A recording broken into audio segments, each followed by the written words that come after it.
सुप्रभातम छात्रा। कक्षा नवम द्वितीय पाठ शेष पैराग्राफ षट सप्त। बच्चों, स्वर्ण काका द्वितीय पाठ का आपका अंतिम पैराग्राफ है 6 और 7। जो बाकी था 1 2 3 4 5 पैराग्राफ मैं पढ़ा चुका हूँ 2 दिन में। आज अंतिम पैराग्राफ है 2 बचा हुआ, उसको पढ़ते हैं। हम लोगों की कहानी हुई थी कि तस्मिनेव ग्रामे, अर्थात वह जो पहली वाली वृद्धा की लड़की थी वह अब धनी हो जाती है। उसके बाद उसी गांव में क्या होता है, एक अन्य वृद्धा स्त्री रहती है। उस स्त्री की भी एक पुत्री थी।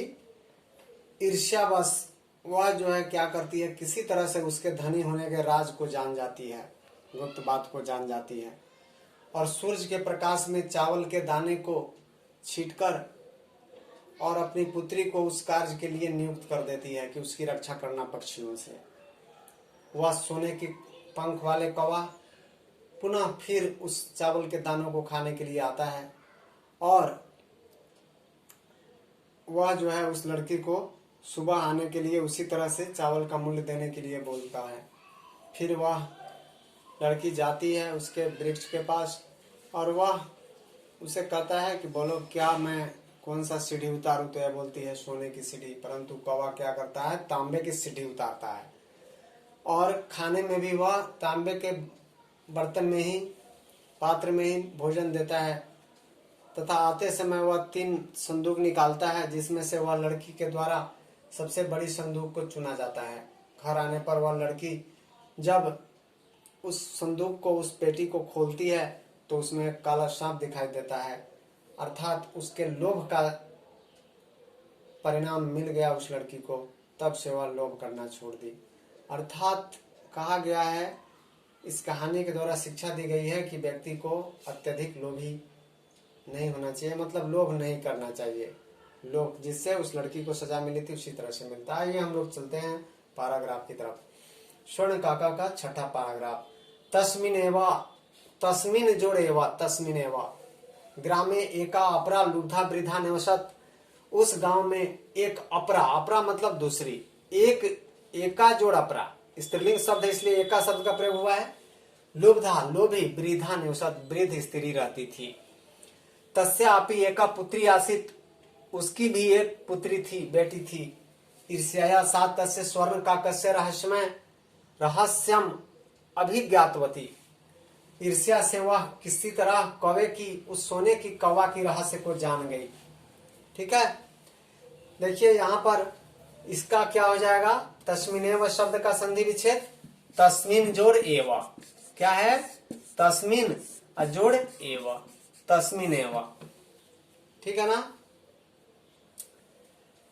उस गांव में ही एकापरा का हो गया, एका जोड़ अपरा लुब्धा निवसत तस्यापि एक पुत्री आसित। ईर्ष्या सा तस्य स्वर्ण का कस्य रहस्यम। देखो यहाँ पर है रहस्यम जोड़ अभिज्ञातवती, रहस्य को जान गई। सूर्या तपे, सूर्य के प्रकाश में तंडुल निक्षिप्या, कुछ चावल के दाने छींटकर।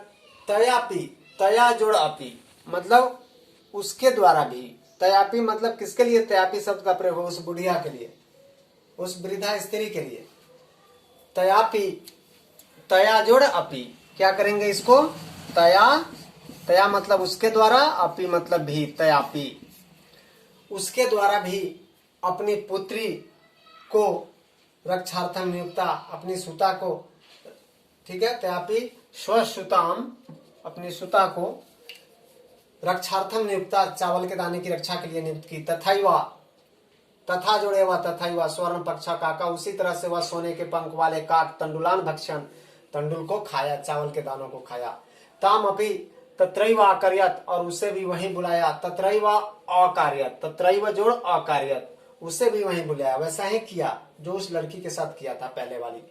प्रातः तस्त्र, प्रातः तत्र है ना, प्रातः तत्र, इसको क्या करेंगे, संधि विच्छेद करेंगे तो क्या होगा, प्रातः जोड़ तत्र, प्रातः जोड़ तत्र, सुबह में वहां बुलाया। गत्वा सा काकम निर्भेष्यंती प्रोवाच, और वह काक को कुछ अपभ्रंश कहते हुए बोलती है। भर्त्सना करते हुए, भो नीच काक, अरे अधम कौवा, अहम आगता, मैं आ गई, अहम जोड़ आगता, अब मैं आ गई। ठीक है, आ जोड़ गम जोड़ कत प्रत्यय है इसमें। अहम आगता में सबसे पहले उसका संधि विच्छेद करो। अहम आगता का संधि विच्छेद क्या होगा? अहम और जोड़ आगता। ठीक है, और फिर क्या करोगे? मैं आ गई, और आगता को भी तोड़ा जा सकता है। आगता को तोड़ने में क्या किया जाएगा? आ जोड़ गम। ठीक है, गम धातु है, आ जोड़ कत प्रत्यय, स्त्रीलिंग का कत प्रत्यय हो गया, कत प्रत्यय। ठीक है, तो अहम आगता, मैं आ गई। मह्यम तंडुल मूल्य परीक्षा, मुझे चावल के मूल्य दो।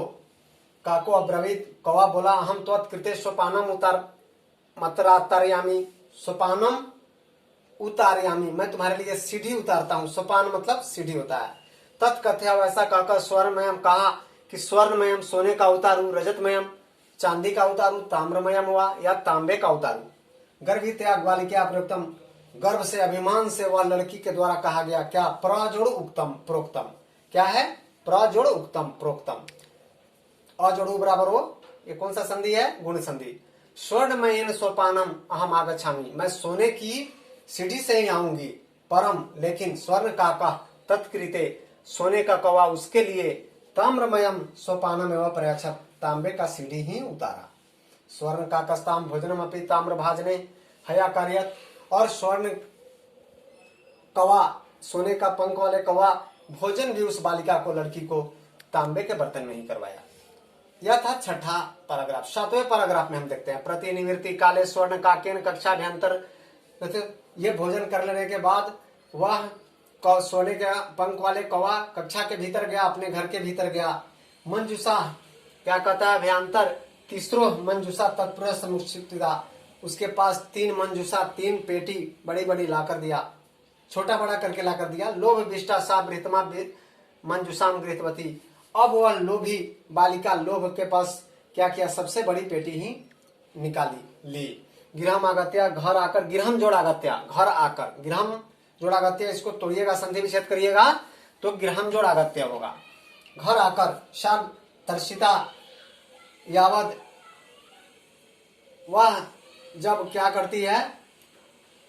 जब खोलती है उस मंजूषा को, ठीक है, उद्घाटित करती है। यावत मंजूषा उद्घाटित तावत सब भीषण कृष्ण सर्प विलोकिता, तो वह एक भयंकर काला सांप देखी। लुब्धया बालिका लोभस्य फलम प्राप्त, लोभ के कारण बालिका को लोभ का फल प्राप्त हो गया।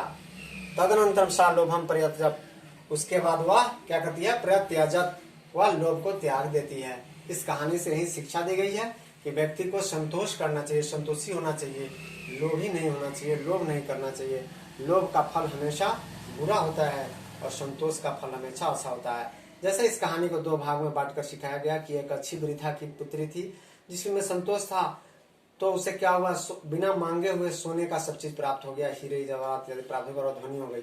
और दूसरा जो लोभी था, वो गलत विचार से, लोभ के कारण वह मांगती है असंतोषवश, तो उसे क्या होता है? तांबे का ही सब कुछ मिला, और वह अंत में सर्प, भयंकर सर्प उसे मिलता है। इस तरह उसका लोभ को त्यागती है, फिर वो अच्छा जीवन जीती है। ठीक है, अगले हम प्रश्नोत्तर करेंगे। धन्यवाद।